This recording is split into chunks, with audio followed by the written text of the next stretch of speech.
Hello everyone, myself is Subodh Kumar. Welcome to online class. आज हम लोग क्या करेंगे? इसके पहले हम लोगों ने क्लास में देखा था नेशनलिज्म इन इंडिया. तो आज हम लोग दूसरे टॉपिक पे चल रहे हैं. वो हमारा टॉपिक है the first world war and nationalism. First world war यानी प्रथम विश्व युद्ध की हम बात कर रहे हैं.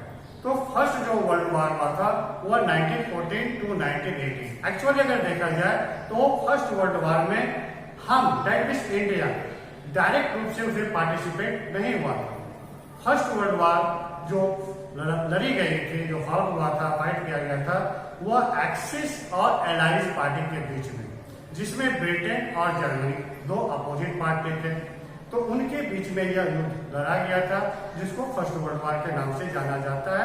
और जिस युद्ध में आपने देखा जर्मनी पराजित हुआ था.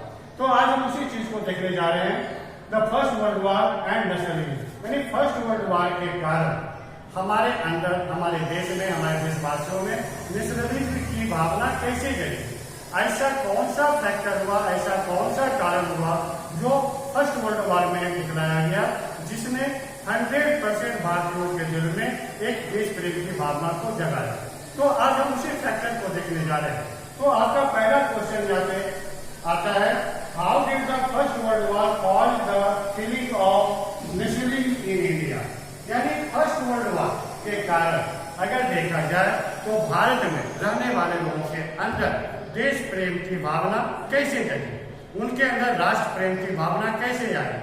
तो इनके बहुत सारे फैक्टर्स है, बहुत सारे काउज है. तो हम कुछ काउज की ओर चले. तो पहला आप आइए यहाँ पे first world war. That means ये जो फर्स्ट वर्ल्ड वॉर का बेस जो था वो 1914 टू 1918 यानी 1914 में वो स्टार्ट हुआ था और लगातार 4 साल तक वो चला और 1948 में खत्म हुआ.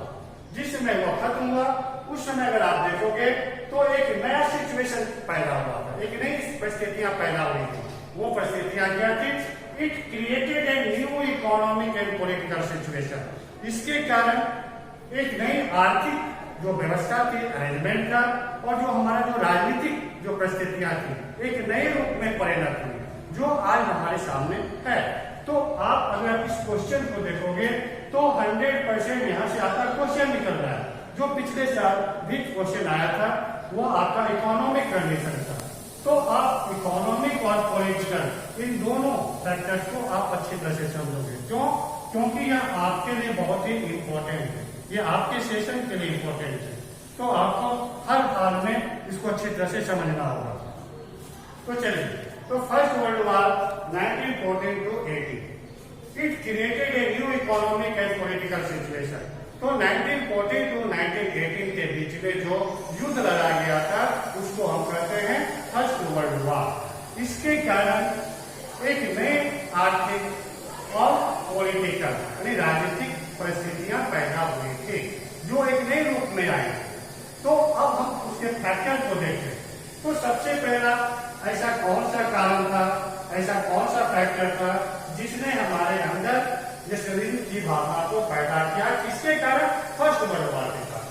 आपको मालूम है कि फर्स्ट वर्ल्ड वॉर जो हुआ था उसमें इंडिया का कोई पार्टिसिपेशन नहीं था, हमारा कोई इंटरेस्ट नहीं था. हम क्यों लड़े? यह लड़ाई ब्रिटेन जो हमारा कॉलोनाइजर था और जो एलाइज पार्टी, जो एक्सिस पार्टी थी, उसके बीच में लड़े जा रहे थे. इस युद्ध में तो ब्रिटेन ने हमें जबरदस्ती पार्टिसिपेट करवाया, इसलिए हम इनडायरेक्टली और डायरेक्टली दोनों रूप से हम प्रभावित थे. इसका जो इम्पैक्ट था वह दोनों रूप से हमारे ऊपर था. जिसका नतीजा क्या हुआ, जिसका रिजल्ट क्या हुआ, हमारे अंदर ब्रिटिश गवर्नमेंट के एंगेस्ट में एक नफरत की भावना फैली, एक गुस्सा की भावना फैला.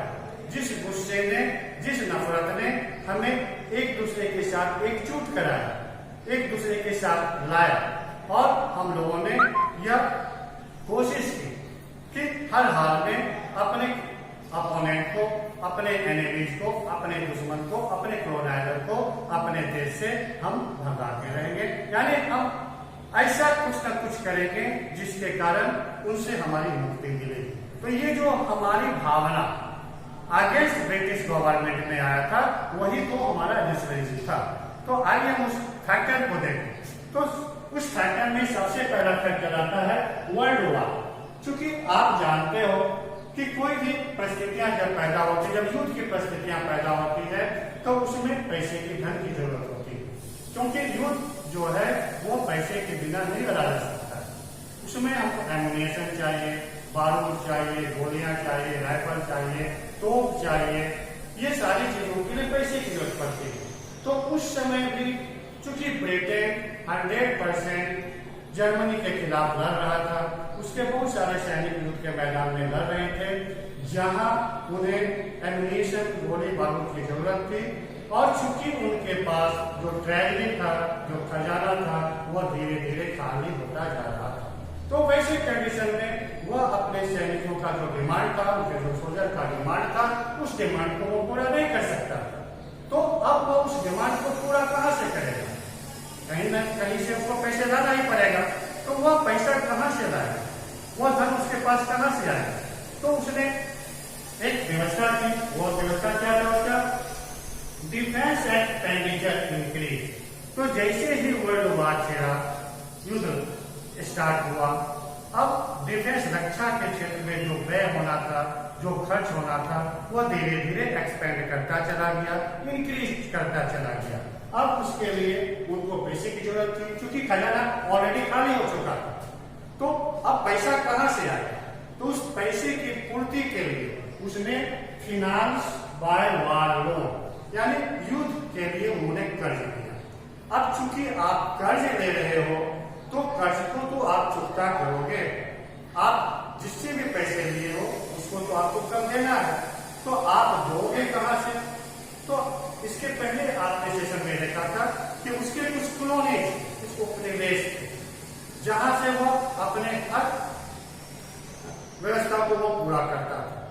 तो यहाँ पर जो आपका डिफेंस एक्सपेंडिचर में जो वृद्धि हुई थी, जिसके कारण उसने वार लोन लिया था, वित्तीय सहायता ली थी, उस वित्तीय सहायता को पूरा करने के लिए उसने कॉलोनीज के ऊपर टैक्स लगा दिया, एक अलग से टैक्स लगा।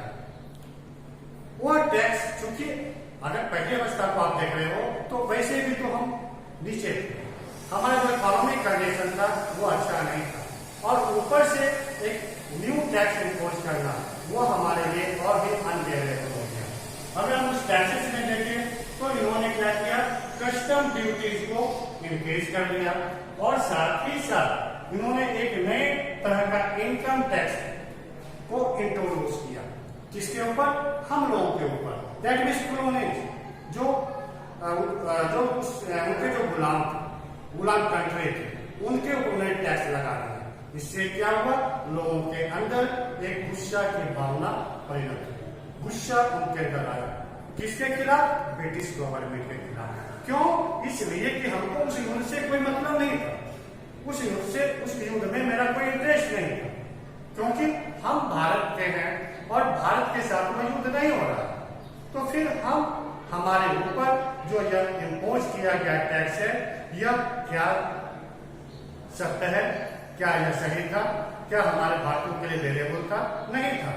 तो ये जो कंडीशन ब्रिटिश सरकार के द्वारा हमारे ऊपर लादा गया, इसके कारण हमारे अंदर एक नफरत की भावना बढ़ती है, यानी हमारे अंदर एक एगेंस्ट जो होता है, जो गुस्सा होता है, वह ब्रिटिश सरकार के खिलाफ होना शुरू हुआ, जिसका नतीजा हमारे अंदर नेशनलिज्म की भावना को जागृत किया, हमारे अंदर राष्ट्र प्रेम की भावना जगी।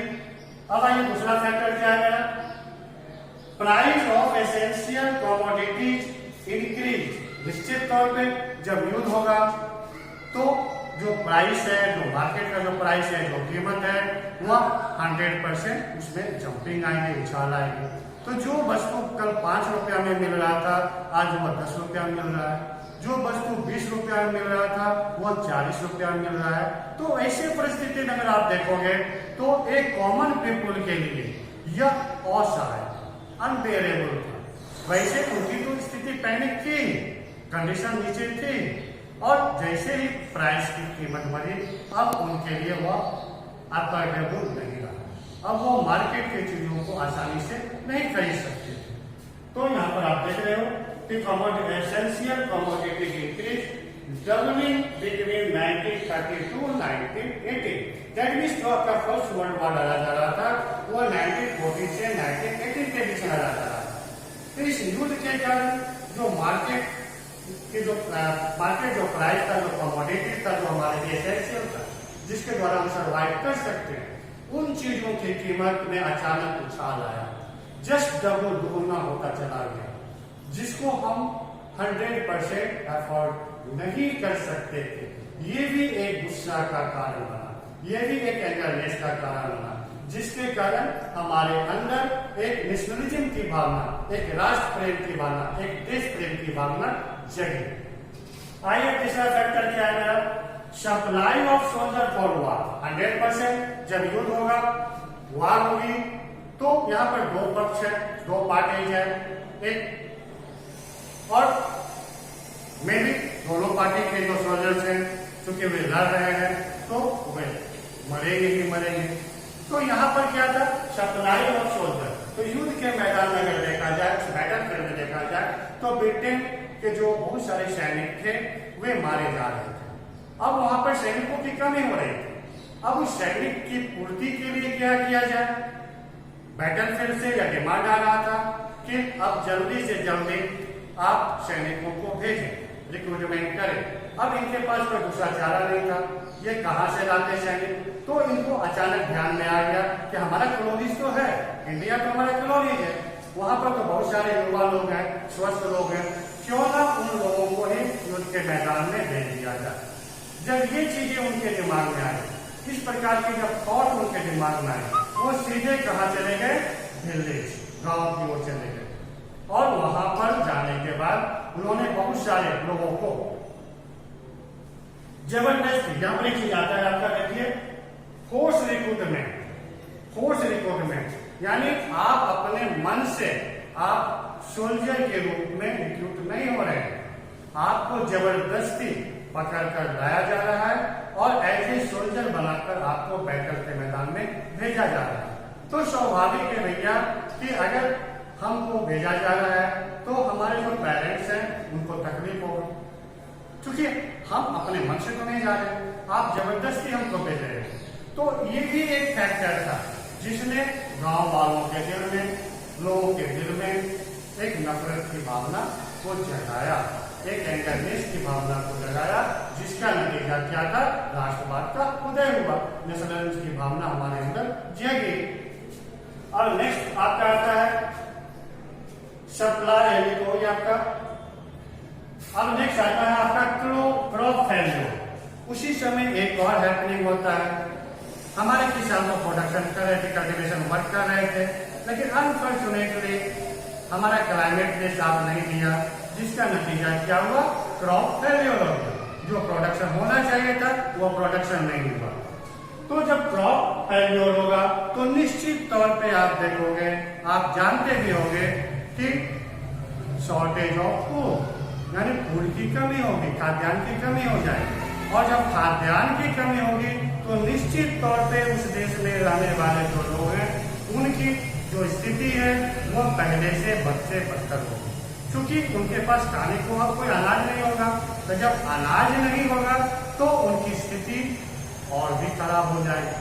अब समाज में, क्षेत्र में, देश में एक फेमिन की स्थिति पैदा हो, shortage of food, that means the situation which increase feminine, यानी यहाँ पर फेमिनाइन की स्थिति पैदा हो रही है, एक भूखमरी की स्थिति पैदा हो रही है। अब लोग भूख से मरना शुरू कर रहे हैं। क्यों?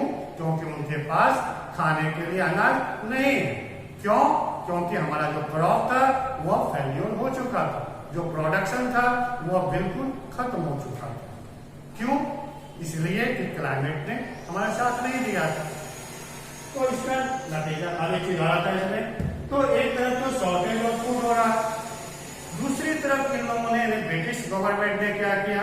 हमारे पास जो रिसोर्स था, जो खाद्यान्न था, जो अनाजें थी, उन अनाजों को इन लोगों ने हमारे हाथों से छीनकर, हमारे सामने से छीनकर, हमारे थाने को इन्होंने बैटल फील्ड में भेज दिया। कहां भेज दिया? सैनिकों के पास भेज दिया, क्योंकि वे सैनिक बिना खाए पिए तो लड़ नहीं सकते थे, उनको भी खाद्यान्न की जरूरत थी। तो अब यहाँ पर बात आती है कि यह अनाज किसका था, यह रिसोर्स किसका था, यह ग्रेन किसका था, यह हमारे लिए। लेकिन इनको हमारी चिंता नहीं थी, इनको चिंता थी तो सिर्फ और सिर्फ अपने सोल्जर की। तो आप यहाँ देख रहे हो कि हमारे ही रिसोर्स को, हमारे ही अनाज को इन्होंने हमसे छीना और युद्ध के मैदान में दे दिया। तब इसका रिजल्ट क्या होगा? क्लियर रिजल्ट है, अगर देश में अनाज नहीं होगा, खाद्यान्न नहीं होगा, तो देश में फेमिनाइन की स्थिति पैदा होगी, और ये फेमिनाइन जब एक लंबे समय तक चलेगा तो स्टार्वेशन में कन्वर्ट कर जाएगा। तो स्टार्वेशन का आना दैट मीन्स यह किसी भी देश के लिए अच्छी बात नहीं है। तो वही चीज यहाँ पे देखने को मिल रहा है, क्रॉप फेल्योर, हमारा जो फसल था वो बर्बाद हुआ, जिसके कारण भोजन में कमी आ गई, शॉर्टेज हो गया। और दूसरा मेरा क्या था कि इन लोगों ने क्या किया, हमारे पास जो भी अनाज बचा हुआ था उस फूड ग्रेन को उन्होंने बैटलफील्ड में सैनिकों के पास भेज दिया। ये इसके कारण भी हमारे अंदर ब्रिटिश गवर्नमेंट के खिलाफ नफरत की भावना फैली, गुस्सा की भावना फैली, और धीरे धीरे हम इनके एंगेज काउंटर पार्ट करने को तैयार हुए, जो हमारे दिल में राष्ट्र प्रेम की भावना को जगाया, जिसको हम कहते हैं नेशनलिज्म। अब नेक्स्ट आता है आपका, इसी समय एक और फैक्टर एक हैपनिंग हुआ था।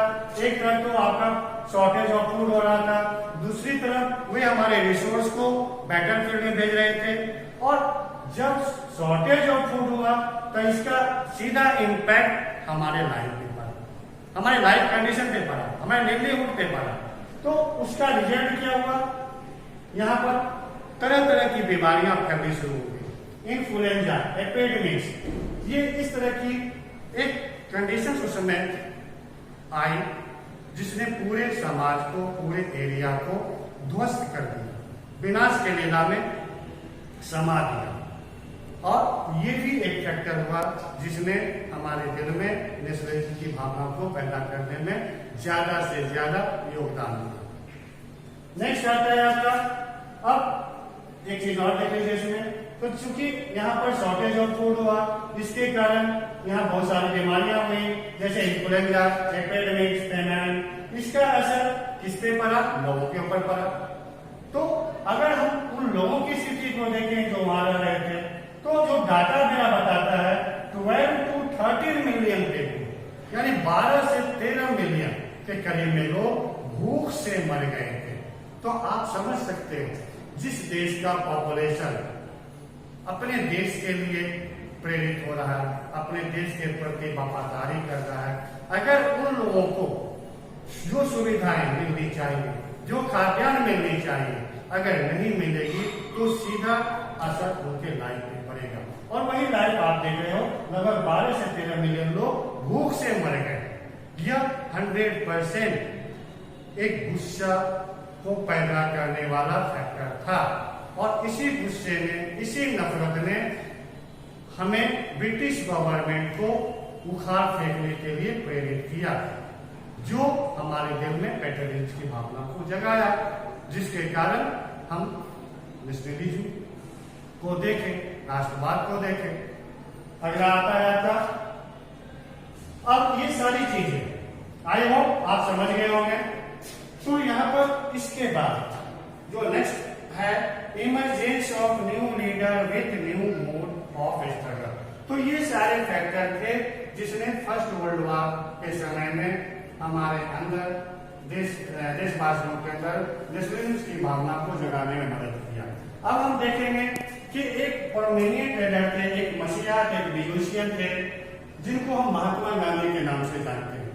वे भारतीय इतिहास के पटल पे उभरे और एक नए तरीके, स्ट्रगल का, एक संघर्ष का एक क्या नया तरीका होता है, उन्होंने हमें सिखाने की कोशिश की। तो नेक्स्ट क्लास में अब हम दूसरे टॉपिक पे चलेंगे। आशा करता हूं आप ये सारी चीजें समझ में आ गई होंगी, अच्छी तरह से समझ में आ गई। Okay, see you in next class. Thank you very much.